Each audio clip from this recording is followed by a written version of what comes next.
rezo o texto todo dia, peço e acredito e confio que ele é muito milagroso.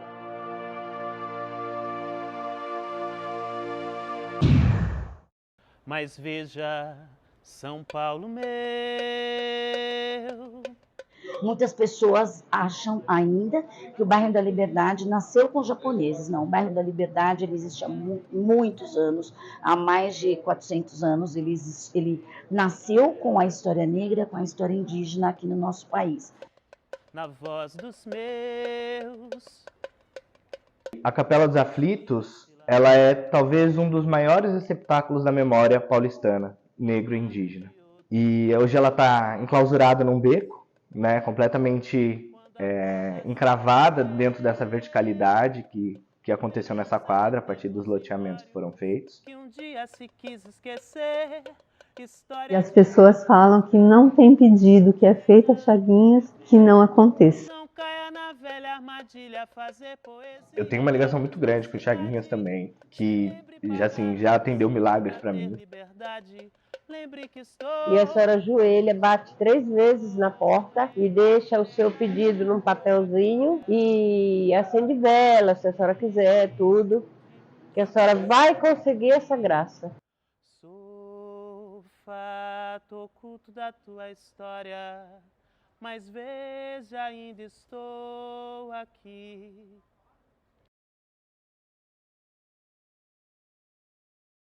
Bom, Chaguinhas foi um cabo do exército, ele serviu no 1º Batalhão de Caçadores de Santos, no exército nativo, né? O exército composto de pessoas aqui do Brasil. Nós tínhamos 2 exércitos praticamente naquela época, o português e o nativo.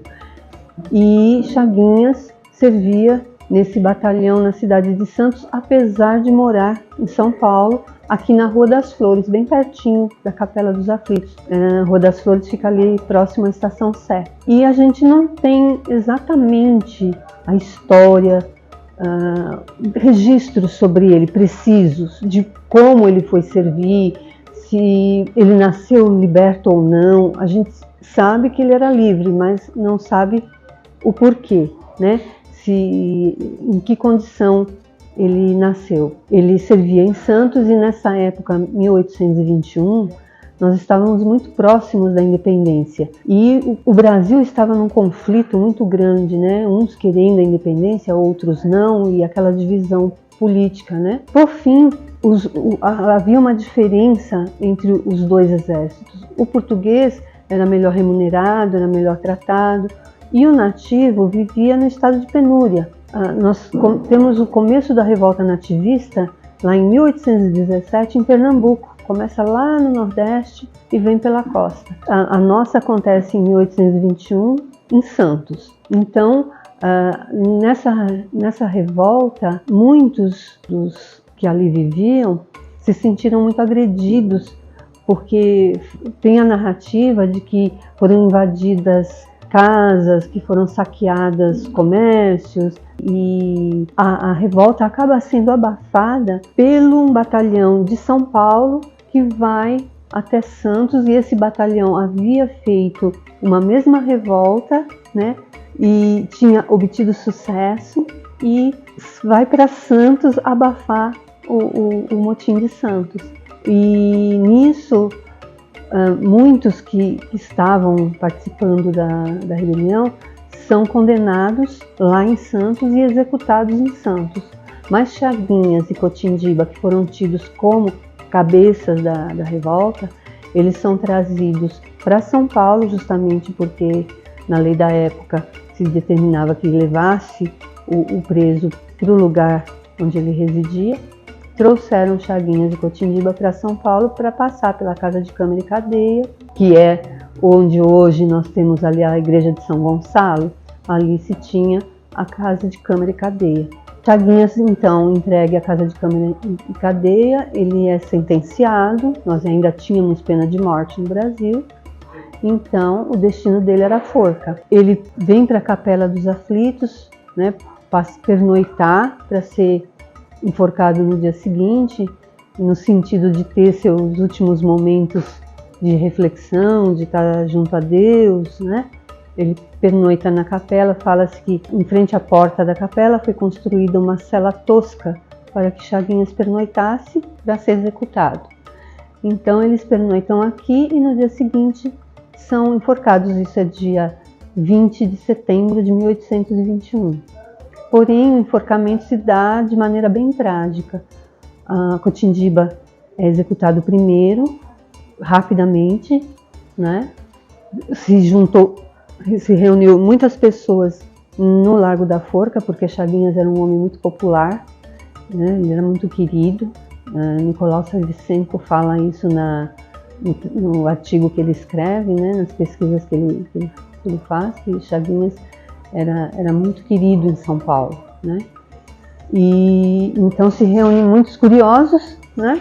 Aquilo era um teatro para alguns, né? Um motivo de diversão, uma cidade que pouca coisa acontecia, né? E muitos mesmo por amor, né? Estavam ali. E Chaguinhas é colocado pela primeira vez na forca, puxa-se, né? O banquinho onde se sobe para que ele caísse, e ele cai vivo. Para os católicos, isso já era um milagre. E Estado e Igreja caminhavam juntos. Se recorre ao Império, pedindo misericórdia por ele, né? Se joga sobre ele a bandeira da misericórdia, vai ao Império e é negado. E o povo pedindo pela liberdade dele. É negado, ele novamente é colocado na forca. Todo o processo se repete.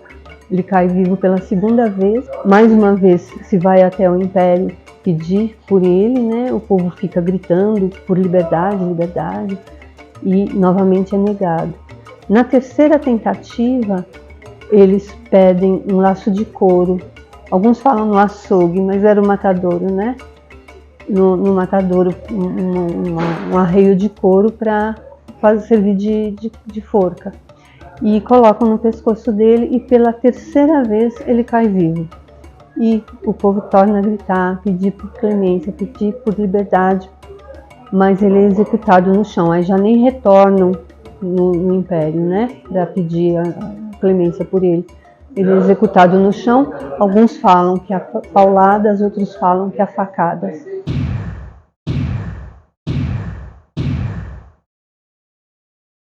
A partir desse momento, onde era a forca, essa forca foi derrubada. Naquele lugar, coloca-se uma cruz, coloca-se uma mesa e as pessoas começam a acender velas para Chaguinhas, assim como faziam aqui na porta da capela. Também as mulheres negras, as mulheres pobres vinham acender velas para ele aqui na porta da capela. O que há de interessante nisso e que eu chamo de segundo milagre, porque o primeiro foi o rompimento das cordas, eu falo que o segundo milagre de Chaguinhas é justamente esse. Tem narrativa de que essas velas, nem com chuva, nem com vento, elas se apagavam, né? E nós hoje, Nanca, 200 anos, né, 201 anos depois, nós dizemos que as velas realmente não se apagam. Você pode vir aqui na capela, no nosso período de férias, no velário, tem sempre uma vela acesa para Chaguinhas. Elas não se apagam mesmo. Ele acaba se tornando assim um santo, né? Um santo popular, porque ele não é canonizado, um santo de devoção popular, um intercessor. Eu tenho a foto dele na minha casa, no meu quarto, de Nossa Senhora dos Aflitos, e rezo o texto todo dia, peço e acredito e confio. Sou chaga no esquecimento, ferida que teima a sangrar. Ninguém silencia o lamento, a vela não vai se apagar. Em 2018, a Estação Liberdade, da linha 1 Azul do metrô de São Paulo, teve seu nome renomeado para Japão Liberdade. A alteração ocorreu em meio às comemorações dos 110 anos da imigração japonesa no Brasil. Essa renomeação é uma reivindicação, né, da estação do metrô, uma vez que, quando houve a mudança do nome da praça para Liberdade Japão, houve também a mudança do nome do metrô para Japão Liberdade. Mas isso foi um momento específico ali. Os empresários que encabeçaram essa campanha para mudar o nome da praça fizeram uma articulação, eles mobilizaram 4 vereadores para aprovar esse projeto de lei na Câmara e mobilizaram o prefeito, então o prefeito Bruno Covas, para sancionar a lei e, como se isso não bastasse, mobilizaram também o então governador Márcio França, porque é da atribuição do governo do estado à estação do metrô. Precisou todo esse conjunto de ações, né, para fazer essa mudança. A principal mudança, mais importante, é a da estação do metrô, porque é no metrô que você, ao ouvir esse nome, né, o tempo todo, independente de você desembarcar ou não naquela estação, os milhões de passageiros do metrô por semana, por mês, os milhares de passageiros que passam por ali por dia, ouvem esse Japão Liberdade, Japão Liberdade, Japão Liberdade, que é uma mensagem que vai consolidando uma presença ali naquela região. Recentemente, o vereador Reis conseguiu aprovar na Câmara Municipal a adição do nome África ao nome da praça. Então ficou Praça Liberdade África Japão. Como ele se elegeu deputado estadual agora em 2022, então ele apresentou um projeto de lei no sentido de mudar o nome do metrô também. Não sei se já apresentou esse PL, mas é uma intenção. Eu, particularmente, já fiz esse debate com o Reis, não acho conveniente a adição desse nome África. Acho que isso não resolve a questão. O ideal seria que a gente conseguisse revogar a lei que fez a primeira mudança. Porque a palavra liberdade, o nome liberdade, é um nome, além de ser um valor supremo, né? O valor da liberdade, o momento em que esse valor se materializa em todo o mundo, né? Porque essa ideia de liberdade aparece com a Revolução Francesa. Não caia na velha armadilha, fazer poesia. O coletivo UNANCA, União dos Amigos da Capela dos Aflitos, foi criado em 27 de junho de 2018 para organizar, centralizar e se responsabilizar por toda a movimentação e busca de cuidados e providências para o restauro da Capela dos Aflitos e do Memorial. E a secretária me contou, me explicou sobre a obra, falou, vamos fazer um movimento? Falei, vamos sim, vamos fazer um movimento. E começamos ela começou a chamar os frequentadores, né, para articular esse movimento, e no dia 27, sem querer, acabou sendo no dia 27, nós nos reunimos pela primeira vez, né, em 5 pessoas, para decidir qual a primeira medida que a gente iria tomar. Então nós optamos por fazer um vídeo mostrando a situação e uma carta aberta. Essa carta aberta foi encaminhada para todos os órgãos responsáveis pelo patrimônio histórico, CONDEFAT, CONPRESP, DPH, Prefeitura, a própria Cúria, que é proprietária da capela, e para alguns políticos, né, que poderiam nos ouvir, e inclusive o Ministério Público. Então nós conseguimos o embargo da obra através dessa carta. Depois do embargo, o interesse do IPHAN foi despertado. O IPHAN pede uma prospecção do terreno e nesse momento, isso foi em dezembro de 2018, são encontradas 9 ossadas, né? Num pequeno pedaço de terra que foi prospectado, encontraram 9 ossadas. E ao fim encontraram então 9 remanescentes, cujo conjunto indica então 9 indivíduos, né? E um dos indivíduos estava com um acompanhamento, né? A gente fala acompanhamento funerário de contas, né? Contas geralmente são associadas a pessoas escravizadas. Então foi onde a gente começou a entender que havia probabilidade desse indivíduo, ou vamos falar dessa pessoa, desse ser humano, ser uma pessoa escravizada. Lembrança de tempos inglórios que um dia se quis esquecer. História de negros despertos que um dia ainda hão de rever. A Capela dos Aflitos foi alvo de um incêndio em 1994 e ficou anos sem reparação.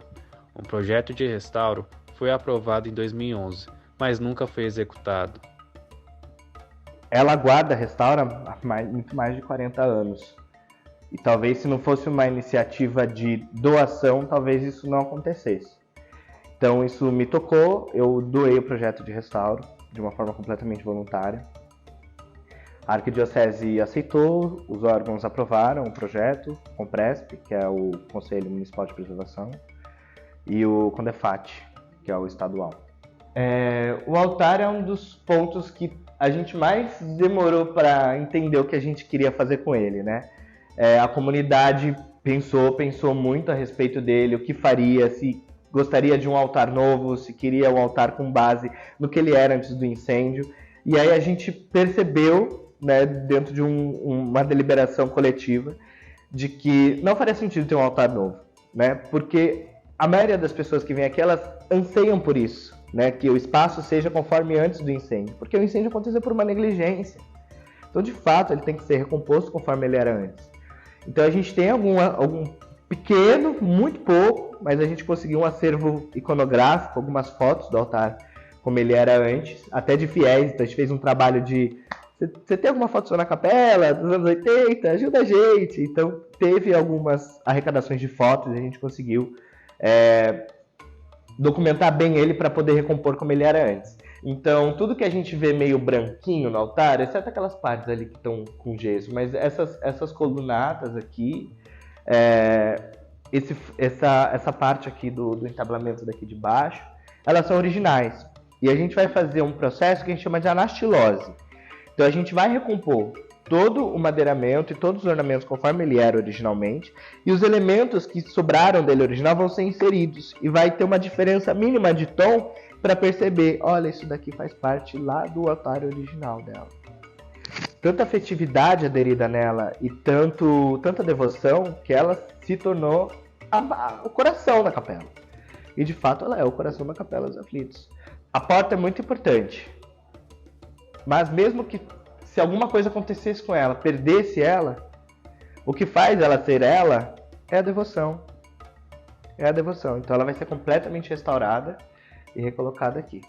Na noite que eu fui para casa, fui dormir, eu praticamente não consegui dormir, assim. Tenho uma ligação muito grande com esse espaço. E a noite inteira, assim, toda essa galera que tá aqui do plano espiritual falou comigo a noite inteira, sabe? E eu tenho uma ligação muito grande com o Chaguinhas também, que já atendeu milagres para mim, para minha família, quando já teve momentos que a minha avó, que é uma pessoa que eu amo muito, estava na UTI, eu pedi, ela ficou bem, tá viva, graças a Deus, graças a Chaguinhas. Para que a história se torne cada vez mais forte, a decisão de fazer o memorial é para que as pessoas compreendam a presença, a representatividade do nome, liberdade e descobrirem o oculto desconhecido por muitos. A primeira etapa do memorial foi quando aconteceu esse processo. No mesmo mês de dezembro, o vereador Reis, que era presidente da Frente Parlamentar de Promoção da Igualdade Racial na Câmara Municipal, convocou uma audiência pública e, durante essa audiência, nós decidimos que ali deveria haver um memorial, né? E que nós deveríamos reivindicar a totalidade do terreno. No entanto, o Reis encaminhou um projeto de lei criando o memorial, e um projeto de lei que diz que o memorial vai ser construído no terreno onde foram encontrados esses remanescentes. Em outubro de 2022, agora já não me lembro bem se foi 2021 ou 2022, aconteceu a desapropriação do terreno, né?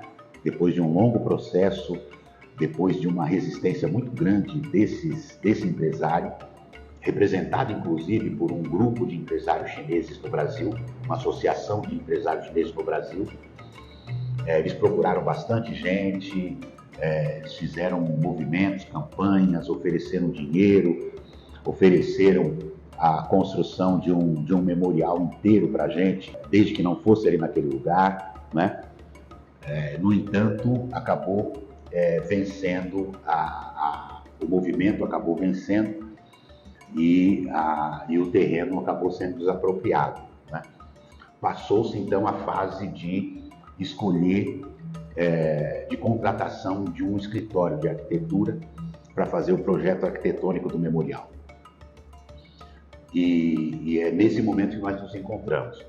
O concurso, houve uma reunião no dia 25 de junho, em que um encontro entre o Escritório Paulistano de Arquitetura, vencedor do concurso, e o movimento. Essa reunião tinha o objetivo de fazer correções, de discutir correções no projeto vencedor, né? Então, o Escritório Paulistano se colocou à disposição para atender as reivindicações que nós tínhamos feito, sobretudo de 7 pontos críticos que nós encontramos no projeto. E eu acho que o museu ele se torna imprescindível no momento que a gente entende que o museu é política pública, no momento que a gente entende que o museu é garantia do direito à memória, à verdade, à cultura e à educação, né? Eu acho que isso é fundamental, a gente pensar nisso, né? Que quando a gente fala do território da liberdade, dessas pessoas que estão aqui, elas precisam que sejam assegurados esses direitos que foram arrancados. A UNANCA, ela dá essa devolutiva ao projeto ganhador por conta disso, porque a gente percebe que falta, é fálico, né? Um dos pontos mensurados, por exemplo, é a utilização do barro do cemitério na construção de paredes de taipa de pilão para o memorial. E aí tem duas problemáticas. Uma problemática que parece que ronda na cabeça da sociedade, que alguns elementos ainda são ligados a representar a cultura africana e afro-brasileira como barro, né? E da onde você tira essa explicação? Então, esses imaginários vão se construindo. E eu acho que essa do barro do cemitério vem desses imaginários construídos, né, do pensamento colonial. Então, o barro do cemitério foi uma das coisas apontadas, né, porque a UNANCA e, sobretudo, os fiéis que frequentam a capela consideram o barro do cemitério como um solo sagrado. E, por isso, não poderia ser utilizado para fazer taipa de pilão de forma alguma, né, até porque esses corpos estavam enterrados naquele lugar e esse lugar recebeu ritos de passagem. Outra questão é a demolição de algumas partes da capela que é sugerida no projeto, como da lojinha e do velário, sobretudo do velário, que é uma parte fundamental da Capela dos Aflitos. É uma parte, literalmente, de apego e devoção, então seria, assim, impossível demolir isso. Seria, assim, seria a maior perda. Se você demole esse velário, você pode fechar a capela também, que as pessoas procuram por conta dele.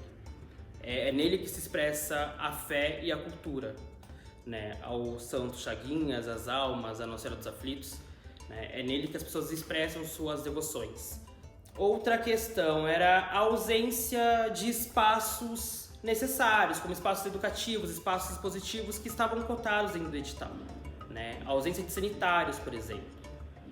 E por fim, eu acho que um dos pontos também cruciais era a exposição dos corpos encontrados, né? Os 9 remanescentes humanos encontrados no antigo cemitério dos Aflitos, onde vai ser o memorial, né? O projeto previa umas vitrines para você expor esses corpos. Mas o quanto esse processo é violento e o quanto isso me dá a entender, né, junto com a minha pesquisa, que o Brasil ainda acha que o corpo negro é o corpo objeto, é o corpo passivo de manipulação, é o corpo que tudo posso. Ocorre que durante essa reunião aconteceu o esperado, né? Que é você um comportamento recorrente de pessoas que não têm letramento racial, né? Que desconhecem a complexidade do problema da questão do racismo no Brasil e acabam veiculando, formulando um discurso racista, um posicionamento vitimista em relação a esse questionamento, né? Sobretudo a partir de uma integrante da equipe que se manifestou de uma maneira totalmente inadequada, né? 2 exemplos. Ao achar que uma pessoa indígena deve falar português, né? Outro exemplo, ao achar que o projeto do memorial deve contemplar todas as nacionalidades, né? Que todas as nacionalidades têm os seus problemas, as suas dificuldades. De fato, todas as nacionalidades, os imigrantes europeus, asiáticos, tiveram as suas dificuldades, mas não nada comparável à violência sofrida por povos indígenas e africanos, né? Isso nunca pode, você não pode, o Memorial dos Aflitos se refere a um segmento específico da sociedade, né? Que são os segmentos que foram explorados ao longo de séculos, né? de regime escravista. Para mim, era o projeto que a Secretaria tinha como possível, mas ele é fálico. Ele não é motivo de comemoração. Né? E não é motivo de comemoração porque ele não entende a dimensão social do projeto. Para mim, é a parte mais importante. Né? E eu acho que a ULAM cadece devolutiva nessa resposta de, sabe, a gente está aqui lutando há 6 anos e não é para que a capela seja demolida, não é para que esse desrespeito aconteça. É para que alguém assumisse isso com responsabilidade social. O Memorial dos Aflitos tem esse objetivo, né? essa múltipla função, né? De lembrar, de celebrar, de pesquisar, né? De se encontrar. Estou enterrado na Rua da Glória. Lembre de mim se passar por aqui. Sou fato oculto da tua história, mas veja, ainda estou aqui. São Paulo meu, esse não é mais um outro adeus. Dias e dias se foram seus,